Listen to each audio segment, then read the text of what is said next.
Okay, another thing I'm thinking about is my teleology lecture, and this thing is blowing my mind. Like, I am so excited about this lecture.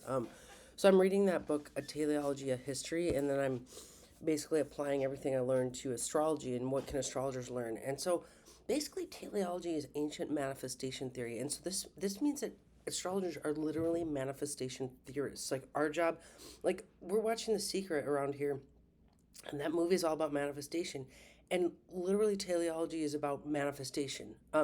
And so it's crazy, but there's always this question I get asked of, like, when I try to say that some charts are made to be an Olympic athlete, and some are made to be a bricklayer, and some are made to be a painter. And then people always challenge me, and they always say, well, what if the painter wants to be an Olympic athlete? Can't we manifest whatever we want? And as an astrologer, I would controversially say no.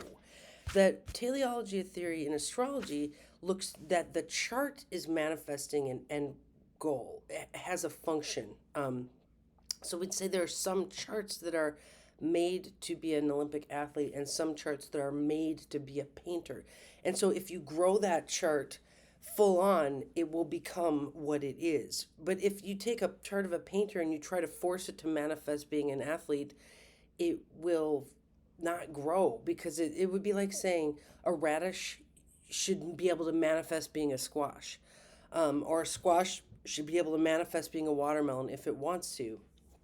So then I was thinking, it's like the idea is that each of our charts has a function. It has a reason that we are alive, and so it makes me want to ask you the question. Okay, so we have a telos, which is an end product, a thing that has manifested itself. So we have an apple telos, and then we have a table telos. They're two different things, and they have two different functions. So let me ask you, can you eat a table? Of course, some of you are like, yeah, I can eat a table or whatever. Like the guy in the circus can eat a table. Like, I get it. Can you set something on an apple? Can you put your computer on an apple and work all day?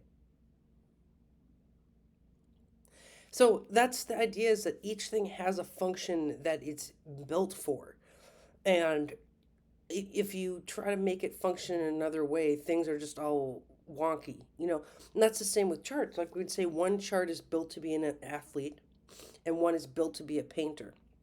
And so if you utilize it for what it has been built, life will go grand and awesome. And if you try to make it do another thing, like it's just everything's all wonky.